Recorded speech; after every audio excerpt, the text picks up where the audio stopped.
Monsieur le chanoine, cher Bernard, je vous remercie pour les vœux que vous venez de m'adresser et de formuler au nom du chapitre cathédral et de tout le diocèse de Vannes. Vous avez souligné les difficultés rencontrées en 2019 et vous avez voulu placer 2020 sous le signe de l'espérance, tant il est vrai que, comme le dit un vieux chant scout, même le plus noir nuage a toujours sa frange d'or. À mon tour de vous présenter mes vœux pour 2020. Au-delà de la forme convenue, bien établie dans les coutumes du diocèse et à laquelle je souscris cette année pour la 15e fois, je voudrais que mes vœux s'enracinent dans ce que vous vivez actuellement et qu'ils puissent rejoindre chacune et chacun d'entre vous dans ses épreuves personnelles et familiales, mais aussi dans ses attentes et dans ses espoirs. Puisse 2020 vous donner l'occasion d'assumer pleinement ce que la vie vous donne, en cherchant sans cesse de nouveaux chemins de vérité, de confiance, de fraternité. La foi chrétienne éclaire ces chemins pour en faire des lieux d'engagement autant que de croissance et d'épanouissement. Je ne saurais vous exprimer des vœux de bonne année sans évoquer ce qui se vit actuellement dans notre société. Depuis des mois, nous traversons de fortes tensions sociales. Les rues, désertées par les gilets jaunes, se sont peuplées de manifestants inquiets pour l'avenir de leur retraite, tandis que l'avenir de la planète fait peser sur tous un lourd nuage d'incertitude. Il semble parfois que nous sommes devenus incapables de nous parler, incapables de nous entendre, incapables de nous rencontrer. Permanences syndicales envahies, ministres empêchés de présenter ses vœux, chefs de l'État conspués dans un théâtre, et la nuit dernière, me dit-on, l'incendie du restaurant dans lequel il a fêté sa qualification au deuxième tour des élections présidentielles. Si des solidarités se forment, c'est le plus souvent sur la base d'intérêts particuliers, sur un socle idéologique ou communautariste, qui mettent à mal le bien commun et accentuent encore la fragmentation de notre société. Certes, il y a déjà longtemps que l'on parle de fracture sociale, mais le fossé semble s'élargir toujours davantage entre ceux qui réussissent et vivent bien et ceux qui se trouvent relégués aux marges, rongés par le sentiment d'être abandonnés et oubliés, sentiment de rancœur, d'amertume, d'injustice qui gangrène le corps social tout entier. Dans son message pour la journée mondiale de la paix, le Saint-Père nous met en garde. La fracture entre les membres d'une société, écrit-il, l'accroissement des inégalités sociales et le refus d'utiliser les instruments en vue d'un développement humain intégral mettent en péril la poursuite du bien commun. Du fait de la mondialisation de l'économie et de la globalisation des problèmes qu'elle implique, ce que nous constatons chez nous n'est que le reflet d'une crise qui frappe tout à la fois l'humanité et la planète. C'est la même volonté de domination, le même souhait d'enrichissement, le même désir de se faire Dieu à la place de Dieu qui ont entraîné la dérégulation de l'économie et le dérèglement écologique. Le rêve chimérique de la toute-puissance semble aujourd'hui être rendu à portée de main par les progrès scientifiques et technologiques, si bien que chacun ne veut suivre que la loi qu'il entend se donner à lui-même, repoussant toujours plus loin les limites.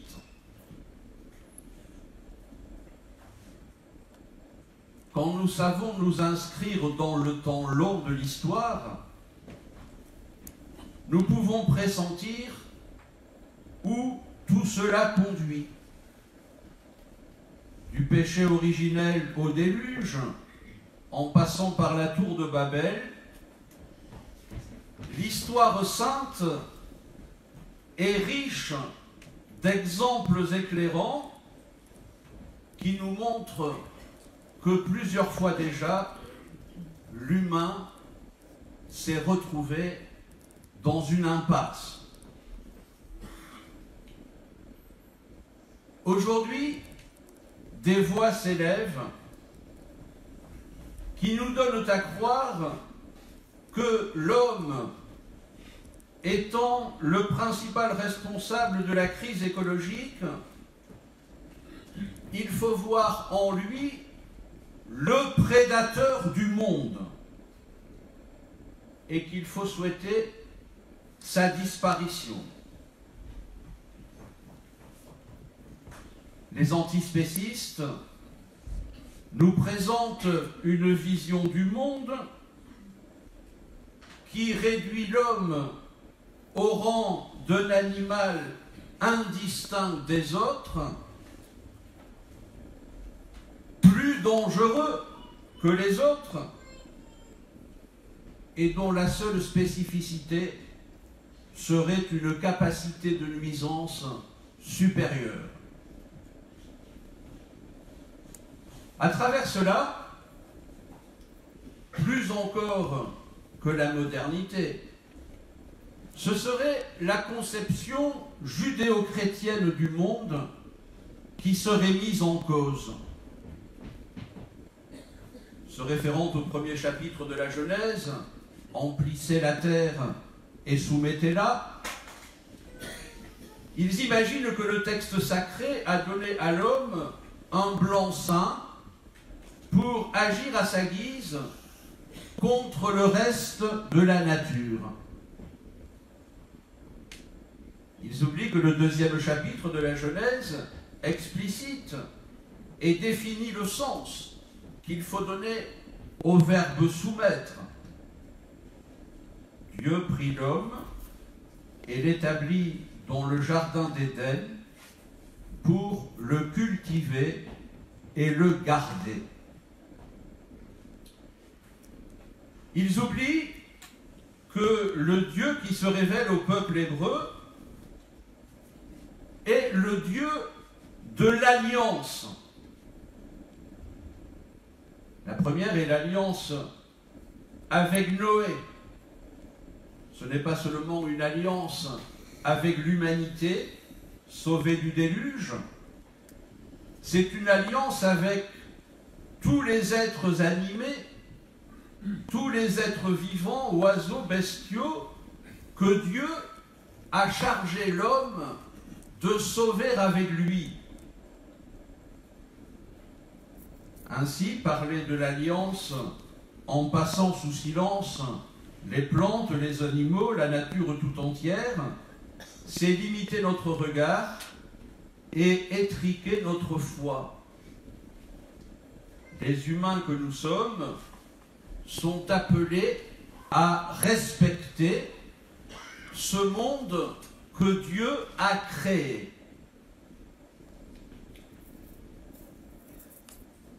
Ce n'est pas la conception judéo-chrétienne de l'homme et du monde, mais le père de la philosophie moderne, Descartes, qui le premier a considéré l'animal comme une machine, là où le monde médiéval voyait en lui un allié doué non seulement de sensibilité, mais aussi d'une sorte de sagesse qui allait jusqu'à s'exprimer par la parole dans les fabliaux du Moyen-Âge. Dans son encyclique Laudato Si, le Saint-Père écrit que la violence qu'il y a dans le cœur humain blessé par le péché se manifeste aussi à travers les symptômes que nous observons dans le sol, dans l'eau, dans l'air et dans les êtres vivants.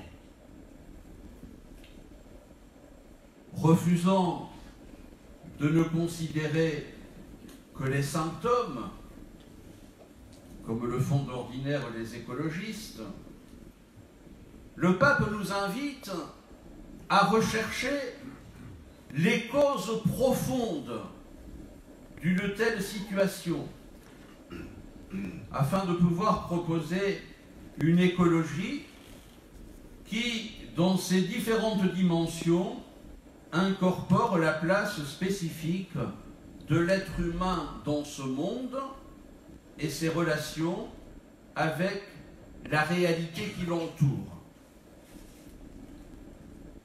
Tout est lié. Le pape utilise cette expression comme un refrain tout au long de Laudato Si.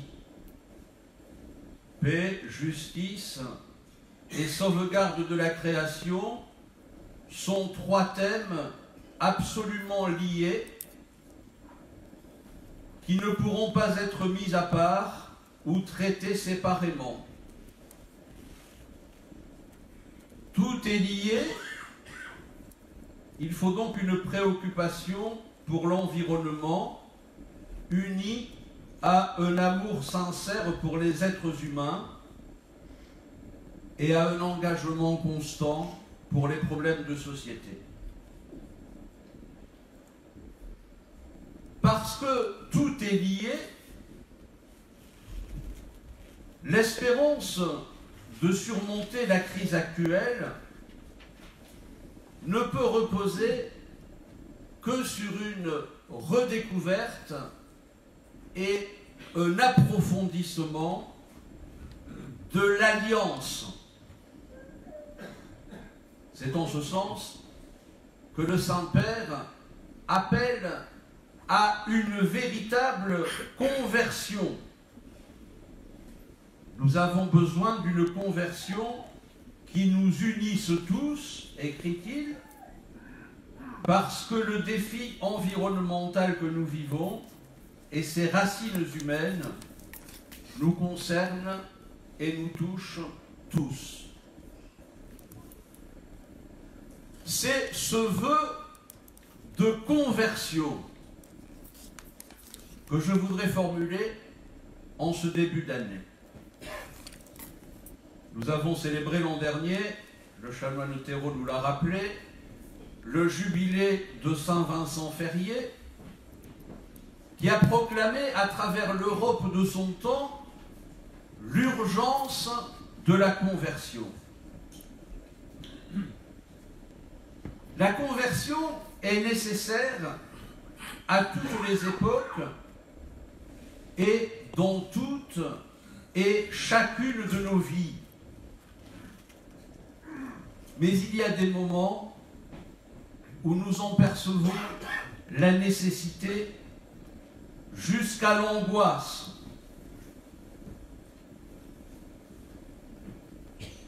Parce que nous comprenons alors qu'elle devient inéluctable.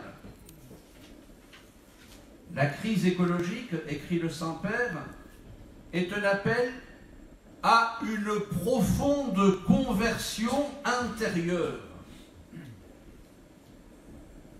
Pour vivre notre relation aux autres, à la nature, à l'environnement, de manière apaisée et constructive,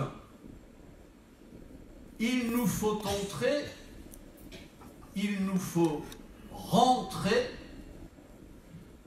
dans l'alliance avec Dieu, nous tourner vers lui, lui dire avec le psalmiste, jamais plus nous n'irons loin de toi, laisse-nous vivre et invoquer ton nom. Nous ne pourrons ordonner chaque chose à sa place dans l'harmonie d'une alliance renouvelée que lorsque nous aurons rendu dans notre vie personnelle et collective à Dieu la place qui lui revient. L'étude de l'art roman, dans sa noble et indépassable simplicité, nous aide à comprendre que la solidité vient du haut. C'est la transcendance de la clé de voûte qui assure la stabilité de l'édifice en équilibrant la poussée des forces contraires. Lorsque dans notre organisme, les cellules se refusent à tourner autour de leur noyau, le cancer généralisé nous guette. Comme l'écrivait Vauvenargues au XVIIe siècle, l'homme n'est ce qu'il doit être que dans la mesure où il est ordonné à Dieu. Ce n'est qu'en se tournant vers Dieu que l'homme peut trouver sa vraie place dans la création, celle du cultivateur et du gardien. Ce n'est que dans le cadre contingent qui est le sien que l'homme peut trouver sa liberté véritable. le bourgeon que la bourrasque détache de la branche qui le porte et qui croirait éprouver un sentiment grisant de liberté dans le bref instant qui le sépare du sol où il va se dessécher, est comparable à l'homme qui regarde son propre nombril au lieu de regarder vers Dieu. L'homme n'est vivant et libre que dans le milieu divin qui est le sien. Cette prise de conscience est le premier acte de la conversion, que certains qualifient de conversion écologique intégrale, parce qu'elle nous donne notre propre place par rapport à Dieu, à sa transcendance, à son dessein d'amour sur le monde, à notre environnement. La conversion nous donne notre propre place par rapport à nous-mêmes, à l'humain que nous sommes et à tous les humains. Habitués depuis Descartes à considérer l'animal comme une machine, nous avons transformé en machine l'être humain lui-même. D'abord sur le plan économique, en ne le considérant plus que comme un rouage du système, capable de produire et de consommer pour produire plus, de produire plus pour consommer davantage, en l'enfermant ainsi dans l'enfer kafkaïen d'un cercle vicieux auquel il est incapable de s'arracher par lui-même. Les progrès technologiques aidant, l'humain est devenu une machine dont on peut remplacer les pièces, ouvrant par là des marchés nouveaux dont les contours éthiques sont indéfinis. On imagine même, et de fait on le peut, le programmer dans une perspective eugéniste, ou le reprogrammer selon ses désirs individuels du moment, sa dignité transcendante ayant disparu. C'est, vous le comprenez bien, tout l'enjeu des nouvelles lois bioéthiques. Après avoir commencé à détruire la planète, allons-nous défigurer notre humanité elle-même?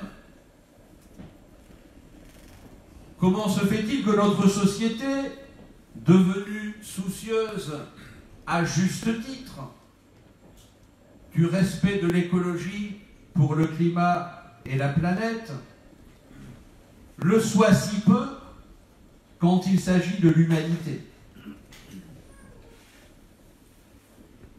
On perçoit aujourd'hui, avec 50 ans ou plus de retard, le danger que la surexploitation fait courir à la planète et à l'environnement. Faudra-t-il attendre 50 ans ou plus pour percevoir les dangers que nous faisons courir à l'humanité elle-même? La conversion nous tourne vers Dieu, elle nous tourne aussi vers les autres humains et surtout vers les plus pauvres. La clameur de la terre et la clameur des pauvres sont indissociables, car, écrit le Saint-Père, la détérioration de l'environnement et celle de la société affectent d'une manière spéciale les plus faibles. La résolution de la crise écologique passe par la construction d'une nouvelle fraternité. Voilà, mes amis, en quelques mots, trop long sans doute, le contexte dans lequel doit se déployer l'espérance dont nous parlait le Père Thérault au début de cette cérémonie. Cette espérance n'est pas un simple espoir que les chrétiens porteraient au cœur, comme on espère la pluie après la sécheresse ou le beau temps après la pluie. C'est une espérance mobilisatrice qui nous engage à œuvrer pour la conversion, à œuvrer pour la paix dans notre société et dans le monde. Cela suppose le désir de dominer les autres et d'apprendre à les considérer comme des personnes, comme des enfants de Dieu, comme des frères. L'autre doit être considéré selon les promesses qu'il porte en lui. C'est le vœu que je formule pour vous en ce début d'année,